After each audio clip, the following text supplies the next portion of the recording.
To you today, Ms. Clare Lockhart. Ms. Lockhart is director and co-founder of the Institute for State Effectiveness, which focuses on transforming unstable societies through balancing state, market, civil society solutions in such countries as Afghanistan, Haiti, Nepal, Pakistan, Sierra Leone, Somalia, Southern Sudan. Ms. Lockhart co-wrote Fixing Failed States, a framework for rebuilding a fractured world. She serves as an advisor to senior military and civilian leaders on a number of reviews and panels relating to global security and economic issues. She and her co-author were jointly ranked number 20 on Foreign Policy Magazine's Top 100 Global Thinkers of 2009. Before founding the ISE, she was living in Kabul, Afghanistan as a UN advisor to the Bonn Agreement. Ms. Lockhart is a member of the Bar of England and Wales, and it's an honor to have her with us here today. Ms. Clare Lockhart.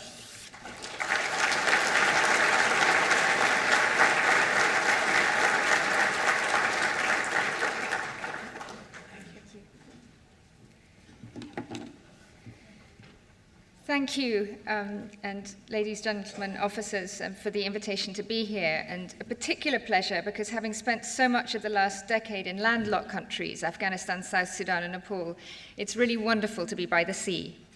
There's now a broad consensus on the nature of challenges before us, and yesterday you heard about the emerging international system, the post-Cold War era.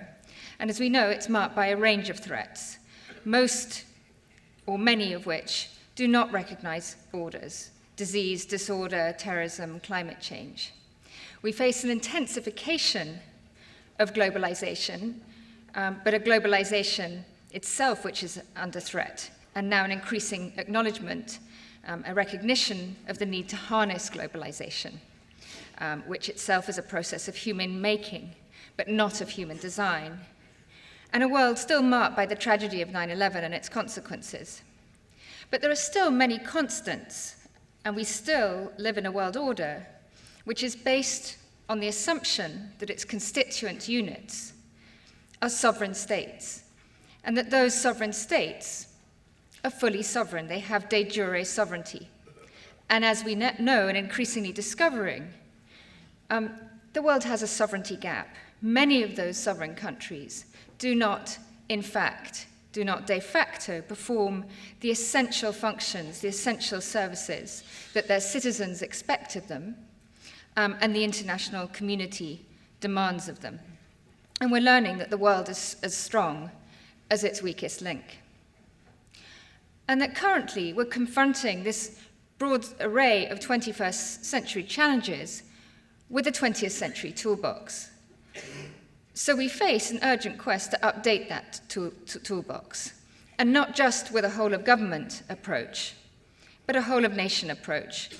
Not just a whole-of-nation approach, but a whole-of-society and a whole-of-system approach that builds on the immense resources, imagination, and knowledge of the world's universities, of individual innovation, of corporate innovation.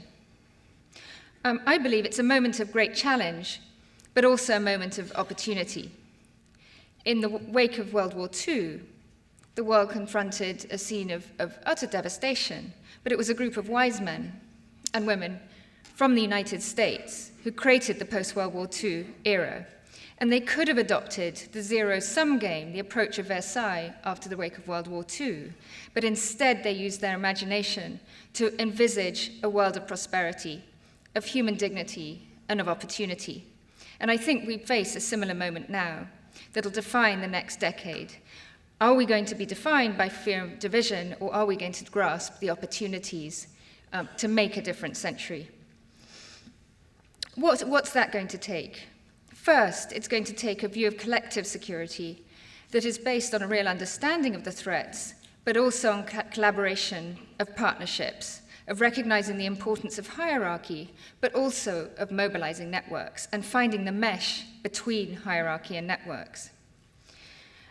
It's going to require finding a new balance in our own societies and globally between state, market, and civil society institutions. it's going to require tackling the weakest link in the chain, the 40 to 60 countries that cannot serve their citizens, and finding ways that don't require billions of dollars of expenditure to close the sovereignty gap with a new approach to state building. It's going to recognize that as we look at systems and institutions, they're fundamentally about people, and that across the world, and certainly in the countries that I and my colleagues live and work, most, if not all, the people we meet want nothing more than ordinary lives and to trust in their systems of governance. And finally, to do that, it's going to take an agenda of renewal of instruments of national power and investment in the institutions in other nations and multilateral organizations. I'll turn now to the context on the ground in a number of countries.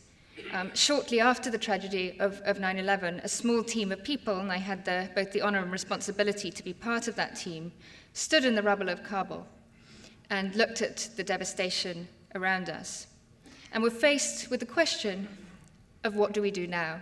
The first thing we did was to call the UN and say, where are your manuals on how to do peace agreements? They said, we don't have any manuals. We called the World Bank and said, where are your manuals on how to build ministries of finance? No manuals. Where are the manuals on how to build armies? The army did have some manuals on how to build armies. And so on and so forth. But we found that by and large, there was very little, certainly to available us, as we called around the world, on the how to. And the team has spent many years, and I'll come back to what worked and what failed, trying to work out how does one reestablish order out of disorder. By 2004, it was clear that the effort of institution building could not be sustained, and a group of us came to capital cities and explained why it couldn't be sustained and what was required to put it on track. At that time, we said it would probably cost $200 million of investment in education, in institutions, being able to pay the doctors, the policemen, the teachers $50 a month. Or we feared it would cost $200 billion later, and I think very sadly that was an underestimate. At the time, this group and many of the ministers left, and we thought, how do we put our knowledge to use? The first thing we did was to ask, well, the aid system had so many dysfunctionalities in Afghanistan. We wanted to understand, was that unique to Afghanistan, or was there a global pattern? So we traveled to Kosovo, to South Sudan, to Haiti, to Nepal, to Liberia. And we found a pattern of dysfunctionality, what we call in Dr. Ghani and I in our book, Fixing Failed States, a double failure. There was a failure of governments, of the national governments, to provide services to their own people, a lack of accountability. And in many cases, predatory elites more interested in accumulating personal power and wealth than in public service to desperately poor and excluded populations. But we also found failure in the way that most of which individuals are trying to help, that there's a pattern of dysfunctionality in the aid system. Billions of dollars spent, tens of thousands of projects, a lot of goodwill, but the whole far less than the sum of the parts. And this double failure was leading to a vicious circle of continued deterioration in poverty, in dysfunctionality of institutions, and exclusion of the populations. And depending on which index you look at, whether it's the Failed States Index of Foreign Policy magazine, or the Human Development Index of the UN system, or the Transparency International system, there are somewhere between 40 to 60 countries that don't meet minimum standards of functionality. Lest we became too despondent, we started to ask, where have there been successful transitions? Not in the US or New Zealand or Germany or countries that transformed centuries ago, but where have there been successful transitions in recent decades, and where does the knowledge reside? And we went to interview the leadership of Singapore. We went and talked to the leaders of the transition after Franco in Spain, the transition in Ireland, the many transitions of the states to the east and the south of Europe that have transformed through the EU and the NATO accession processes. We looked at the Marshall Plan, the enormous successes in East Asia of Taiwan, Malaysia, South Korea, and Singapore. Countries in Africa, Mozambique, Rwanda, Botswana, countries of the Gulf that have built at least some of their institutions. Chile and Peru. And we looked at the states in the US and the American South that since the 1960s have had enormous transformation from division and exclusion to an agenda of inclusion and prosperity. And we found that there was a pattern of transformation. And while each case was very different and followed different pathways and had different political dynamics, there was a common pattern. And the first was very much about leadership from that society. History often talks about a great man, and often the charisma of an individual leader or woman has been transformational. But behind them or with them, there was a team of people who agreed to work together across boundaries of ethnicity, of religion, of political party, to work together, understanding that a transformation would take 10 to 15 years at least. Second, they had, if not a zero-tolerance attitude to corruption, a deep commitment to accountability in public finances. They understood that their greatest assets were the human capital within the society, and they prioritized investing in that human capital. And they understood that there had to be an agenda of prosperity to match one of good government, and they invested in creating firms within their own societies. And finally, they had an agenda of citizenship, understanding that people can't just be subject to the whims of rulers, but had to be citizens with both rights and responsibilities. And I think in those lessons, there are many lessons that we can apply to situations currently around the world. So today we face not just the situation in Iraq and Afghanistan that have taken both tragically the lives of thousands of people from the US and around the world, but cost enormous amounts of money. But there are many more countries that face instability. And rather than envisage spending the blood and treasure that it would take through following those paths, it's incumbent on all of us to think about other ways of stabilization, which is why the agenda of conflict prevention, which is so central to the Navy's strategy, is of fundamental importance. In our book, Dr. Ghani and I took a step back to say, if one of the problems is the dysfunctionality of the state, of the governance system, do we actually know what it means? What is the role of the state in the 21st century? And we looked at the history books, we looked at philosophy, but perhaps most importantly, wherever we went around the world, and when we were sitting in the villages, whether in Nepal or South Sudan, we asked the citizens in the villages, what do you think the state should do for you? And combining these different approaches, we put forward in our book, we said, we think the role of the state demands the state to provide these 10 functions for their citizens. And it could be 9 and it could be 11, and we don't intend for it to be a cookie-cutter approach. But it seems that in our consultations, there was a lot of convergence around these. The traditional one, the first, that Weber, of course, set out, was the legitimate monopoly on the means of force. And to accomplish that, of course, this requires building of armies, police force, judicial system.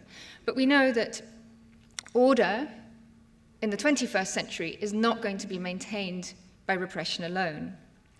So, and what we find is that in many cases, it's the performance of the other 9 functions in a complementary fashion to the monopoly on the means of violence that can secure the order that keeps us all secure.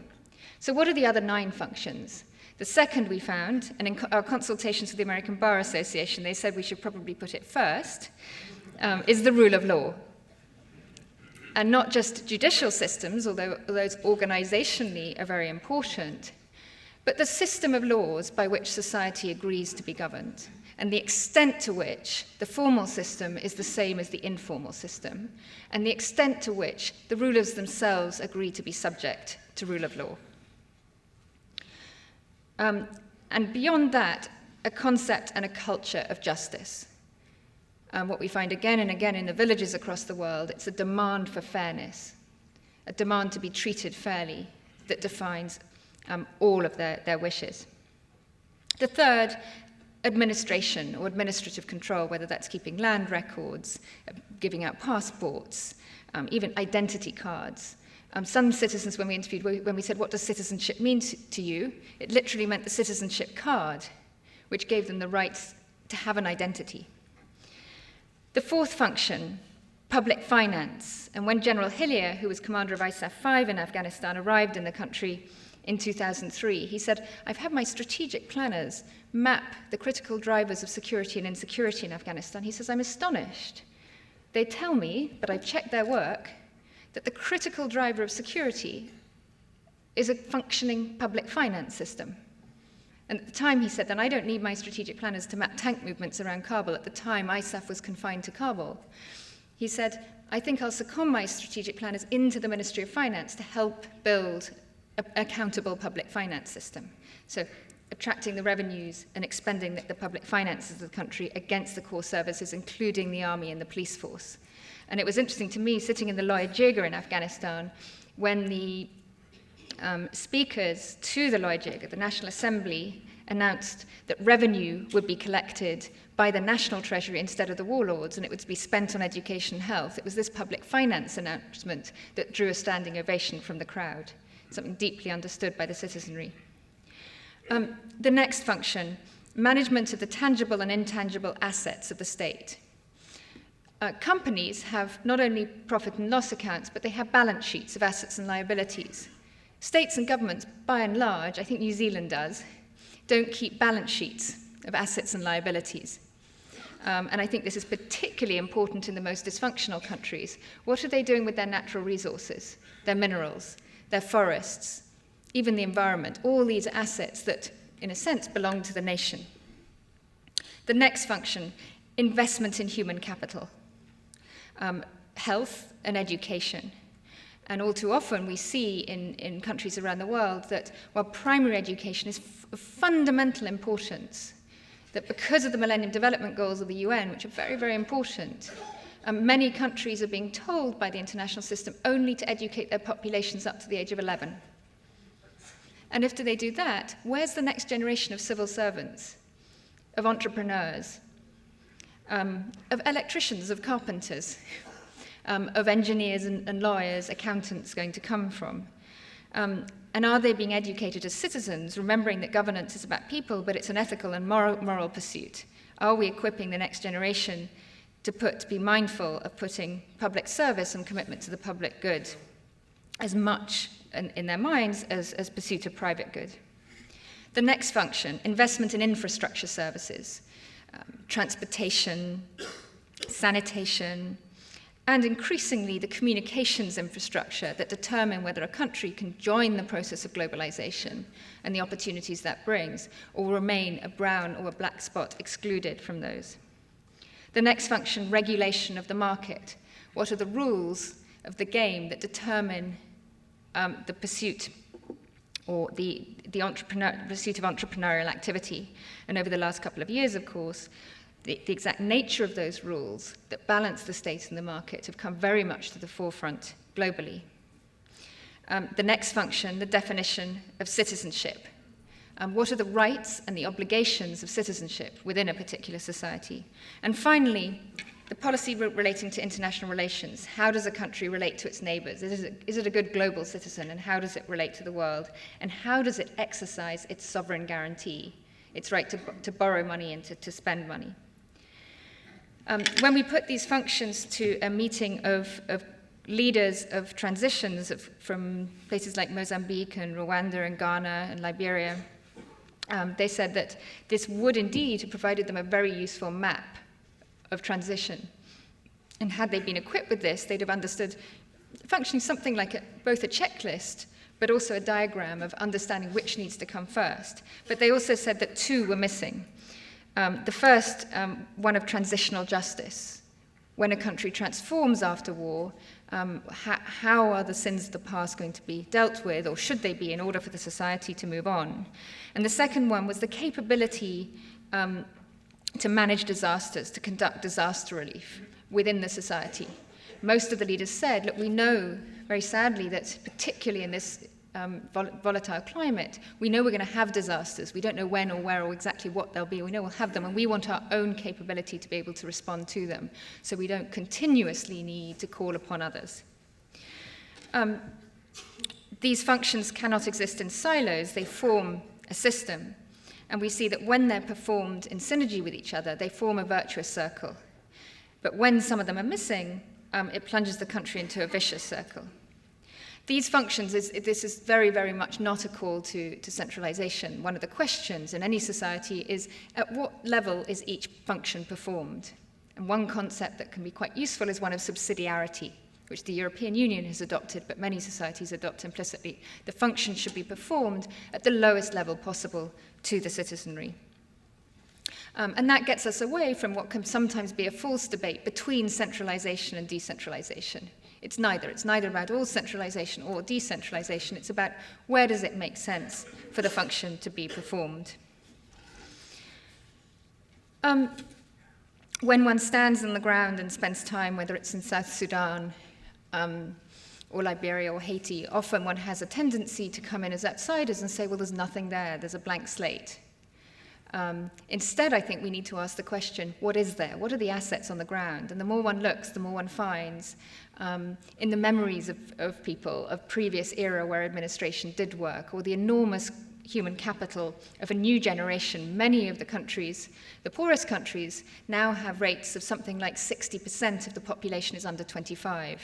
So there's a new and rapidly growing generation who are inquisitive and curious and have learned a lot, even when they've been in exile from their own countries. So the new statecraft is going to require a new toolbox, one that balances state, market, and society. I think we ignore at our peril, if we take a view of the state alone, an agenda of state building is not just about building state institutions top down, far from it. And I think it needs to be balanced with a space for the market. It was markets and market forces that created states in many countries across the world, and it's the business communities that can often act as one of the most important voices for accountability, for legitimacy, and for healthy and vibrant politics. And opening a space of civil society that, of course, is far broader than just support to NGOs, but civil society that means, as defined in Michael Ignatieff's superb review article for Foreign Affairs some years ago, that means looking at the associations, the religious associations, voluntary associations, professional associations of a society that give it its civic life. And it means understanding when is hierarchy need, but when do networks need to be mobilized. It means thinking very carefully about design. All too often, and is very much recognized in General Petraeus' Coin Manual, we rush to planning without first stepping back to think about design.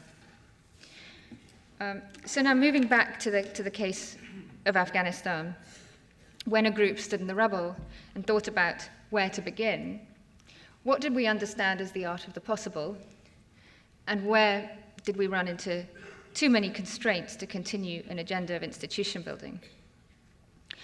What was very apparent, even in 2001, was that there were an enormous number of assets on the ground. Afghanistan did have a basis of civil administration. Even in 2001, there was a civil service, a professional civil service of 240,000. The Taliban had just been the top layer of 200 or so, but they'd left a civil service, many of whom had been serving since the king's time. And I once asked a young Afghan, I said, I was astonished by the professionalism with which the traffic police kept order and stood ramrod straight, perfectly dressed. And I said, where did they come from? They said, well, there's a civil service. It's served under, they've worn the king's uniform, they wore the communist uniform, they wore the jihadi uniform, they wore the commander uniform, the Taliban uniform, and now they're wearing the Karzai uniform. But this cadre had existed, and as I traveled the country in 2001, in provincial office after provincial office, there were people in their woolen pinstripe suits, and there was no wool anymore, and they'd been keeping their clothes perfectly pressed for years, administering the finance offices, the education offices, the health systems. They didn't speak English. They didn't have computers, and we failed collectively to read the capacity that did exist. And a second asset, the enormous desire of the population for ordinary lives and for order. One of the first trips out of Kabul I made in January 2002 was up to the north, to the city of Mazar-e-Sharif, and I met a woman who was standing on the street, looking, she's in dismay at a convoy of cars of NGOs handing out food for free. And she said, we're too proud for this. We don't want handouts. She says, I've heard on the radio that the president of Afghanistan has been promised $4 billion. And she says, I wish he would lock it up into a trust fund for 20 years and spend it very carefully to build an accountable civil service. She said, I had 11 children and I lost 10 of them, some of them to the Taliban and some of them to the communists. I have one left, and I want that child to have a different life. And that's going to mean building an accountable civil service. So the assets, enormous desire of the people for order, for law and order and justice, and just ordinary lives, and a basis of an administration. And with those assets in mind, it was possible to build on those institutions. The first was the creation of the Afghan National Army. And in 2001, there wasn't an army. There had been an army in the 60s, but there'd become a Mujahideen army and a Taliban army, and both disappeared to all intents and purposes. And under the enormous leadership of the US military and ISAF, the International Security Assistance Force, the Afghan National Army was created. It's not a perfect army, but it's an extraordinary achievement if we look to where the country was in 2001. The second achievement, there was an enormous need after years of war to get money into the villages and to get some kind of money back into the society. And there were really two models. One model is to give billions of dollars to UN agencies and NGOs, and many of them do very, very good work. But the model doesn't work, because by the time the money has gone through layer after layer of subcontracting, and each layer only takes 20%, by the time the money gets to the bottom, there's only 10 or 15 or 20% going to the bottom. Some villagers once invited me into their home and said, can we tell you a story? We want to tell you the story of $150 million going up in smoke. And I said, please do. And they said, well, we're illiterate, but we can speak. And they said, we heard on the radio that this money was coming to our area for shelter, and we were enormously excited. And they said, a few months later, we heard that the program was finished, but our lives hadn't transformed. So they said, we wanted to go and find out what had happened. So they became forensic accountants. And they found that the money had gone from one agency to another, the 20%. And then they said, and then what was left of the money was used to buy wood from Western Iran, which they can't understand, they said, because we have forests here. And the wood was shipped through shipping cartels of the local warlords. Eventually, a few beams reached our villages, but the wooden beams were too big for the mud walls that we can build. So all we could do was chop it up and use it for firewood. Now, that's an example of what doesn't work, but lest we get too despondent, I think there are many examples of what does work, and I know you've heard from Greg Mortensen last year, which is an extraordinary example of success, and there are many more like that. I think the challenge is how to make this systemic, and one of the things that was done was to Jim Wolfenson, then president of the World Bank, said, what do you need? And we said $100 million in Scott Guggenheim. Scott Guggenheim is an American anthropologist who's built a system that reaches 80,000 villages across Indonesia. He built that in the wake of the Asian crash, and this program is now the Indonesian government's one of their flagship poverty programs. And he came and working with 2,000 Afghan social facilitators who'd kept a resistance movement to the Taliban going through the 90s, put the money in a trust fund at the center and made available, each village got a bank account, and made available a block grant to each village. And this program is now in 23,000 villages. The village doesn't just access the money automatically. They have to do three things. They have to have a village council. 99 times out of 100, they choose to have a secret ballot election, but they choose. They're choosing democracy themselves. A quorum of the village has to meet, men and women. If the men don't want to meet with the women, no problem, but then they have to split the money in two, and they normally decide not to do that. And third, they place their accounts in a public place. And these communities sometimes send representatives to the National Convention of Communities, and they say to the leadership, look, we know how to run our villages. We have elections, we have budgets, and we have accounts. This is the kind of leadership we expect from our leadership. So this program now in 23,000 villages, and I think presents one example of a way that aid can work, or the design of approaches that empower communities. And empowerment, rather than the money, I think is the critical factor. I had the honor to travel the country and talk to people engaged in the program. One woman came to me and said, it's not about the money. And her friend said, don't tell her that, they might take it away. She said, it's not about the money. It's the fact that we are trusted to make our own decisions. She said, for the first time, I feel like a citizen. So that's another example. This program still continues, and a number of senators have visited the program and now have committed to support the program going forwards. And it's based, part of the philosophy of the program is based on the work of Barrington Moore, which says that if you get politics right at the village level, you can get politics right at the national level. The challenge of the future of the program is twofold. One, how to link what's happening in the villages to the district level and the province level and the line ministries. And another, how to make it more entrepreneurial. And this demand actually comes from the villages themselves. They said, we don't want to have to spend out our grant entirely before we can get another one. They said, that's crazy. We want to make work for us, keep working. We want it to be revolving funds so we can invest it in our future. Some other examples. Telecoms. The aid system came to the Afghan government and said, well, you need to spend $100 million to this company and they'll give the ambassadors free phones and they can have free calls. And the Afghan government said, we don't think so, and instead designed, as one would in most developed countries, a licensing system. And companies bid, and this program has now provided 12 million phones across the country and $1 billion of investment into the country. How did it work? Initially, the companies said, far too risky to invest. So they were brought together, and the Afghan government asked them, exactly what are you afraid of? So please, could you specify and quantify your risk? And then OPIC, the Overseas Private Investment Corporation of the US, made available a risk guarantee of just $20 million to subsidize that risk. This enabled the companies to come in, and to their great surprise, they've actually never called on the guarantee, and they've made enormous amounts of money while providing services. So another example of balancing the state and the market.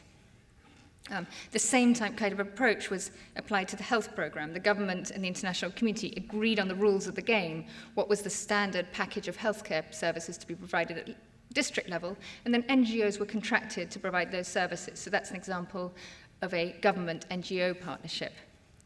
The change of the currency, another example.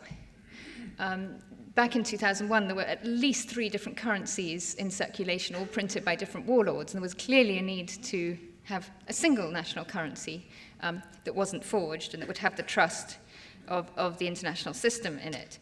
Initially, the IMF said, oh, it'll take 2 years, and the UN said, and you'll need 15,000 bureaucrats to come and do it for you. And the Afghans went down to the money market and pulled together the hawala dealers, the traditional money changers. The check, in fact, was invented thousands of years ago from this part of the world. So the money dealers came together. They said, could you change the currency? And the currency dealers said, of course we could. We have a network that reaches every village.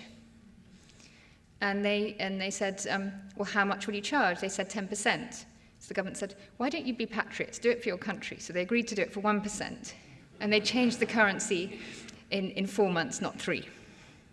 So here are some successes where I think institution building can work and does work, even in a place that seems so intractable as Afghanistan. But there were a number of mistakes as well, and I think one of the most fundamental mistakes was the failure to invest appropriately in the civilian institutions. Not the civilian institutions of Britain or Japan or the US, but the civilian institutions within Afghanistan. In 2001, for the entire civil service of 240,000 civil and public servants, including the doctors, the teachers, the nurses, the entire budget of Afghanistan was given $20 million. And that didn't pay fuel for a month, so it wasn't possible to pay the doctors and the teachers even $50 a month. And so they left. So we've seen over the last years this system slowly erode. I don't think it's too late, but I think it really requires learning some of these lessons. So going forward, what does Afghanistan require? And I think many of these lessons apply equally to other countries. When a recent op-ed was written detailing some of these prescriptions for Afghanistan, the day after the Prime Minister of Somalia wrote saying, but that's exactly what we need for Somalia as well. The first is to understand that revenue collection is one of the key drivers. And Dr. Ghani and I have said if there's one measure of state effectiveness, it's revenue collection. And in Afghanistan, one of the, I think, little-known facts is that the country is actually enormously potentially wealthy. Somewhere between $1 and $3 trillion of minerals have been discovered. Not only copper and iron, but rare earth minerals and the lithium that's going to be essential for the future electric car and so on. We all know that resources can be an immense curse to a country, but if put under a proper management system, this could underwrite the future of the country and mean that it doesn't need to be a ward of the international community. So putting revenue first and understanding that both to make the country self-sufficient and truly sovereign, it requires revenue, but also this is going to what's going to invest in the jobs and skills that the people so desperately need. Second, investing in skills. Because the UN and the World Bank back in 2001 said to the Afghan government, you can't educate people over the age of 11, so not until everyone's educated at the primary level can you invest in anything over. There's an enormous lost generation. And who's providing the opportunities to the 11-year-olds? It's the poppy growers saying, come and work on the poppy fields. It's the Taliban saying, come and join up, we'll turn you into a militiaman and we'll pay you a few dollars a day. And it's the madrasas saying, come to Pakistan, come elsewhere, and we'll educate you. Instead of providing them the jobs and skills and the legitimate economy that would turn them into proper citizens.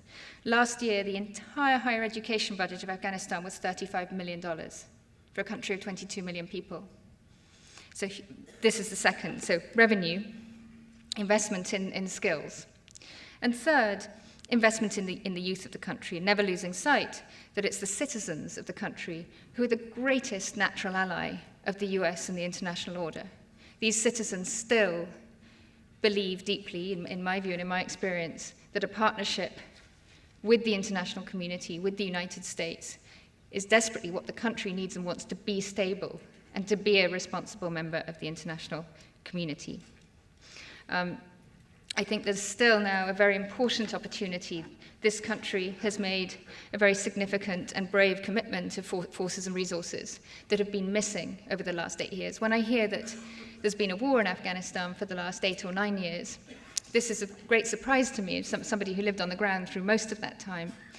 From my perspective, and most of the Afghans and other international civil servants and US diplomats on the ground, there was a 3-week war in 2001 that banished the Taliban.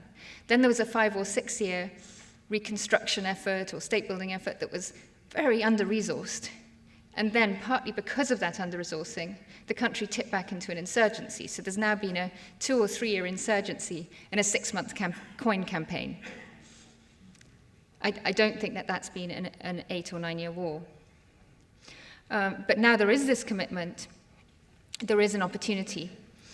And going forward, I think we now have General McChrystal's assessment was exactly correct last summer. And the commitment is made, and the effort that is underway, the military as a whole, the armed services as a whole, have shown enormous capability to become learning organizations. I still think we're missing a plan on the civilian side, which is a diplomatic plan and a plan to invest in the civilian institutions of Afghanistan that will ensure that the country regains its sovereignty. Its sovereignty meaning as much about its responsibilities to its citizens and the international community as its rights.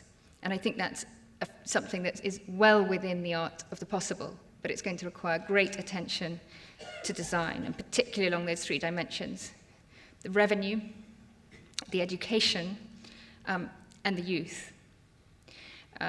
There also needs to be a regional political process.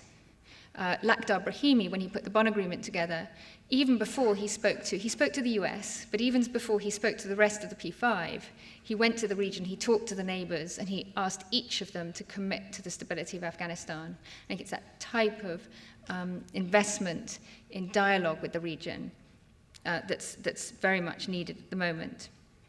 And a view of the regional economics that could help to turn the politics. The modern Silk Route is a concept that's being discussed at the moment. The Silk Route is, of course, an ancient concept over years, but if Afghanistan were to open up and become the hub of regional economics, it will provide the pathway that will allow goods from India, from China, from Central Asia, from the Gulf and Europe to be connected through Afghanistan, rather than being a spot of isolation. In the 19th century, Afghanistan refused to have railways built through it. So if you look at a map, the railways stop at the border. If those were to be connected, these would fundamentally change the dynamics.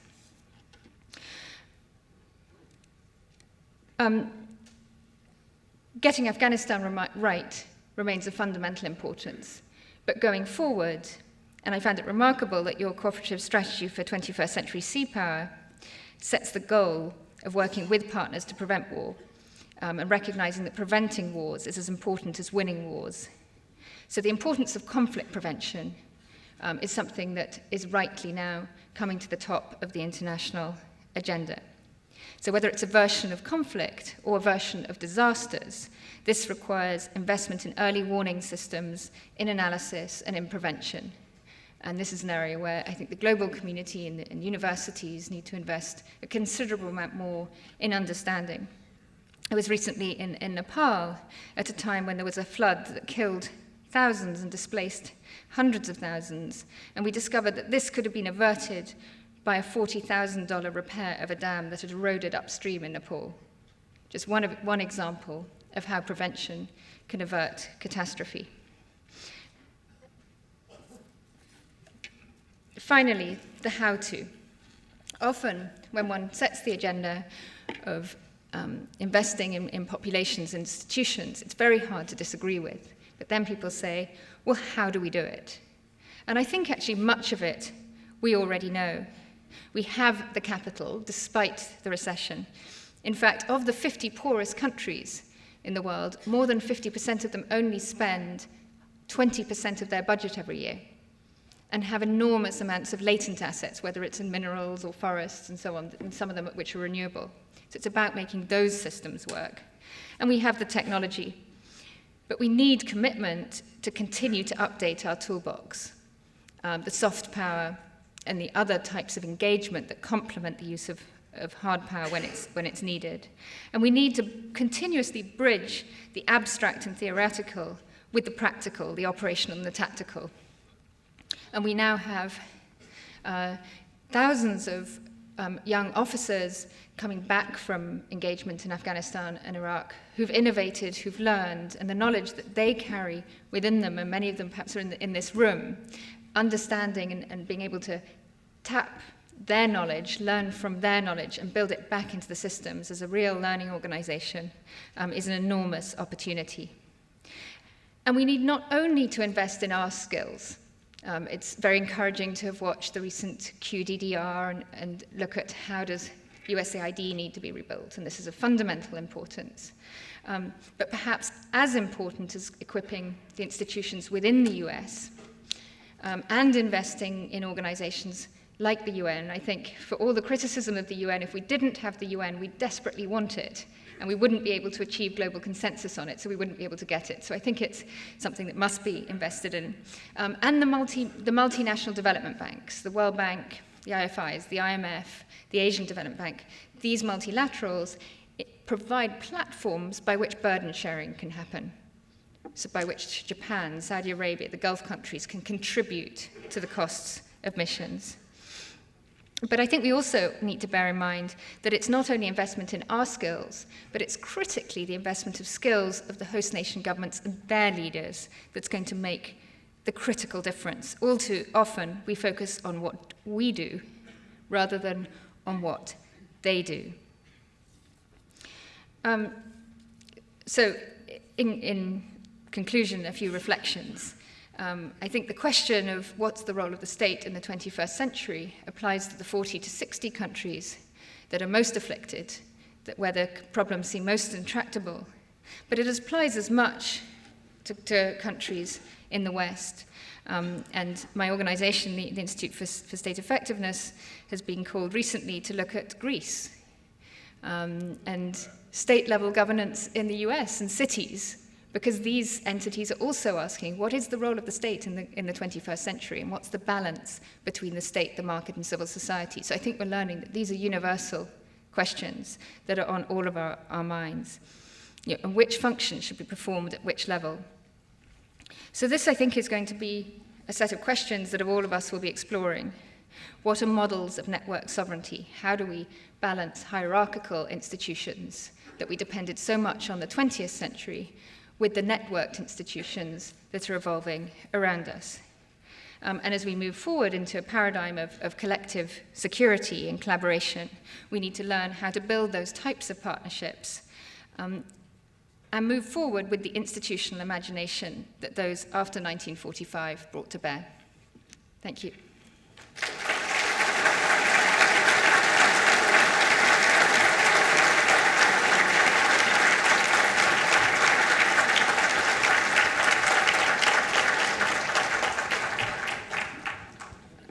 And I think there's time for some questions, but also very interested to hear any comments and reflections, both agreements and disagreements.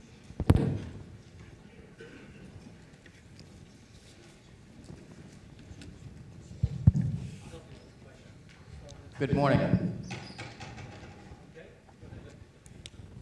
My name is Joe Brito. Your assessment of Afghanistan is very interesting to me for several items.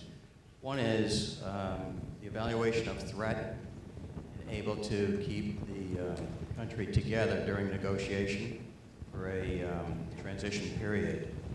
And how do you evaluate that threat tied in with being able to keep the network together, which you've outlined for us?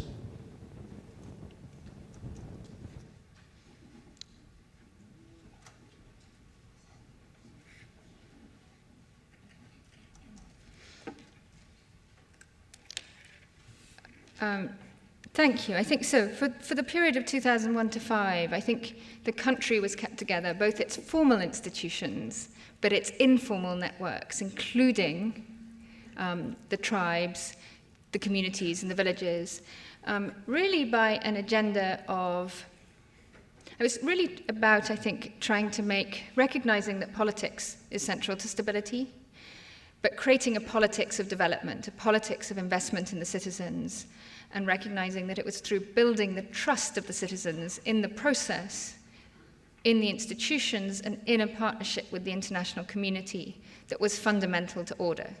So the Afghan National Army was probably the most important institution, but it was other institutions. It was the healthcare, the education, the investment in the villages that would keep the country together.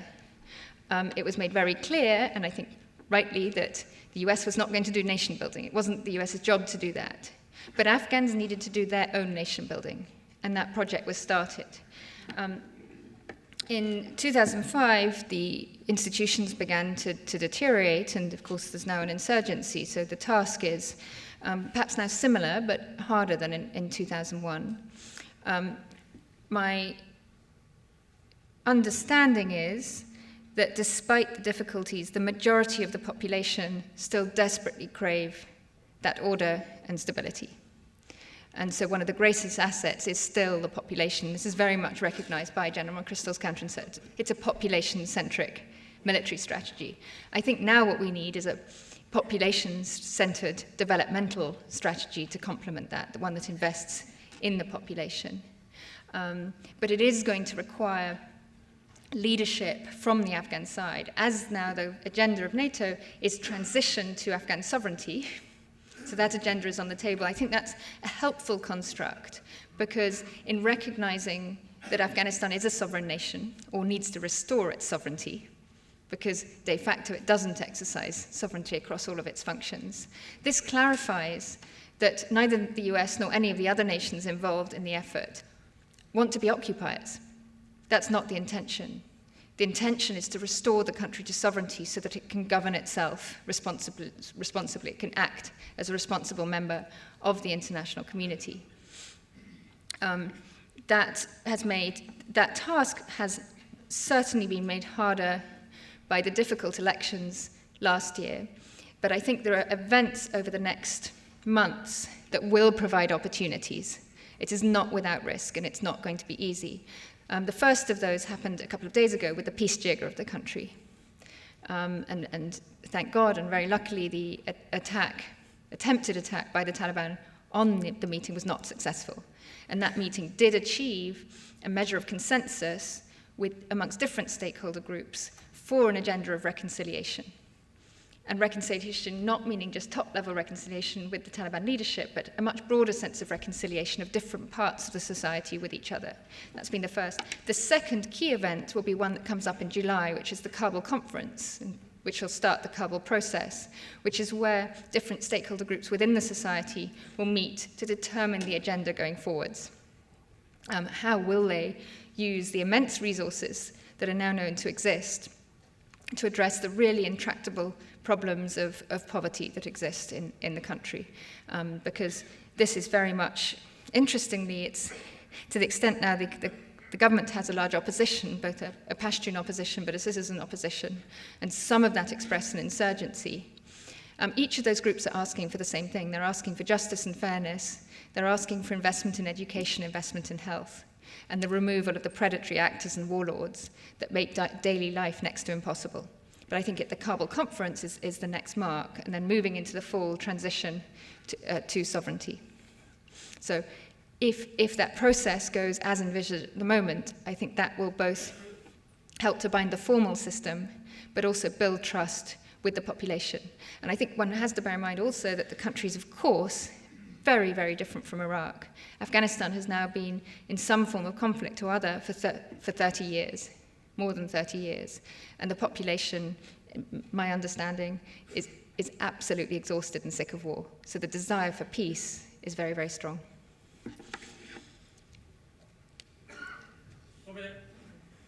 I was very impressed with your 10 points. I think that was excellent.